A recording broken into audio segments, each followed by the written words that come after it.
Right now, everyone's talking about the Seedance 2.5. Rumors, screenshots, people guessing what it can do. But nobody's actually shown you the real thing. Because almost nobody has access to it. I wouldn't either if Lovart hadn't reached out and given me the early access. So, thank to them for that. Because it means you're about to see this before basically anyone else does.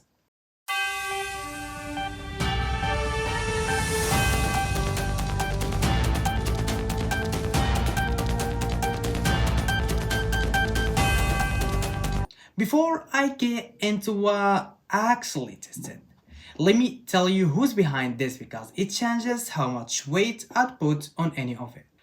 Quick word on them since this is the first time some of you guys are hearing the name. Lovart is a designer platform that came out of a closed beta with over 800,000 users across 17 countries. And before it ever opened to the public, it was built by a team with a real design and AI research background, not just a landing page.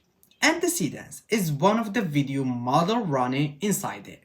And the 2.5 is the version nobody's outside a small group has touched it yet. That's what we're testing today. And I didn't want to test it in some abstract, disconnected way either. I want to use it exactly how I'd use everything else in my actual workflow.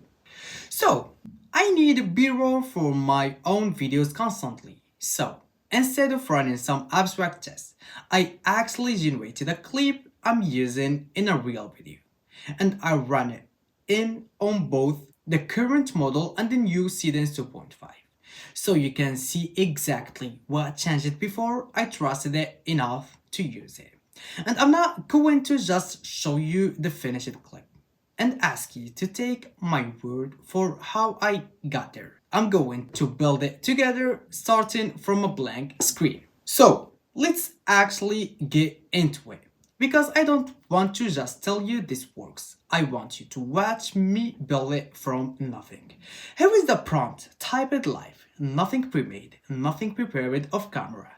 And I want you to see exactly what I type it to get what you're about to see. And that's generally the whole process. No jumping between 5 different apps. No exporting somewhere else to patch it app. No separated editor to make it usual. One prompt, one workspace. And what comes out of the other side is already something I could drop straight into a timeline. Now, here is where it actually gets interesting. Because typing a prompt is the easy part. The real question is, what happens when you push it? Somewhere it's supposed to struggle. So, I run the exact same prompt on the current model first, which is the Seedance 2.0, because I wanted a real baseline, not a cherry-picked worst case. And watch what happens. As you'll see the video on your screen, it holds up fine for the first few seconds only, and then right around the specific second, it just gives up on itself. The proportion shifts, the movement stops making sense, and it's not subtle once you see it. This is the wall almost every AI video model hits eventually. So now, what's the same prompt, same reference, run through the Seedance 2.5. And this time, it's not stopping early either. It's going to the full length.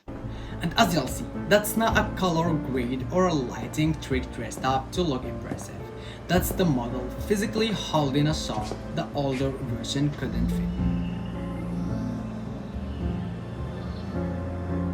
And once you've seen it fall apart in the 2.0, you can't see how much clearer this is. But stability wasn't the only thing that changed.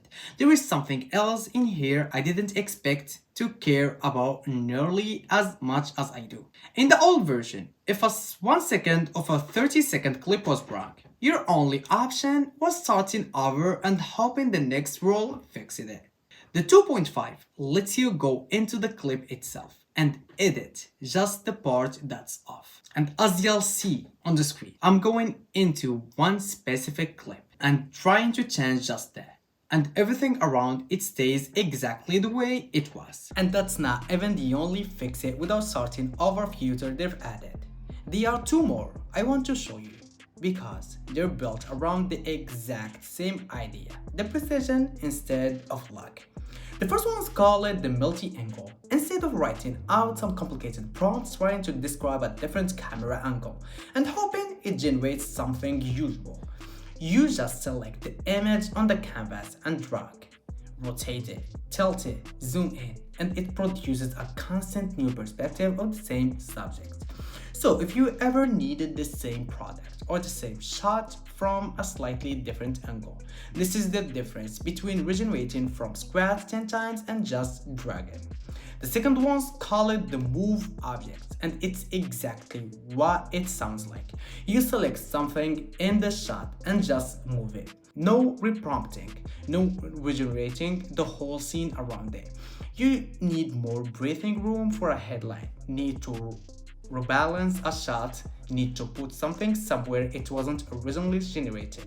You just grab it and place it.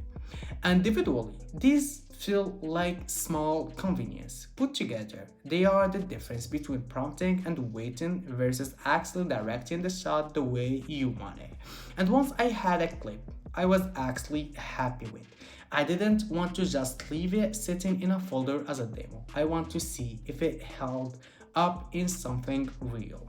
And that's not a small convenience. That's the difference between fighting the tool for 20 minutes and actually directing it. And once I had a clip I was actually happy with, I didn't want to just leave it sitting in a folder as a demo. I wanted to see it if it holds up in something real. So here is the same generation. I already cut into a real video of mine, right where I'd normally put licensed stock footage or something I'd have filmed myself, sitting next to real footage. It doesn't stick out. That's the actual test that matters to me.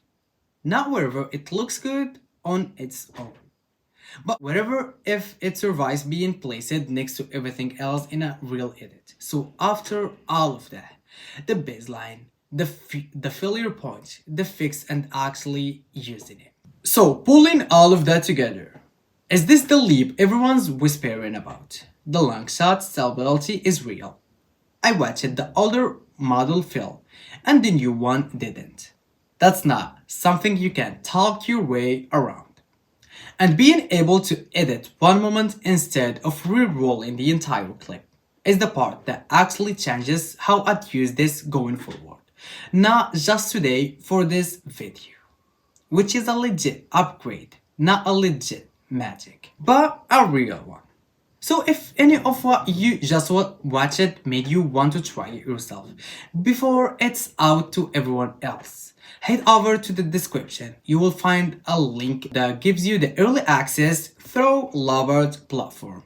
So guys, that was Modi from Blockchain Modi. I hope you guys all enjoyed the video. If you liked the video, don't forget to like, subscribe if you are not subscribed, and share with us your idea or your feedback about the Seedance 2.5 in the comments below this video. All the links are in the description. See you guys in another video. Thanks.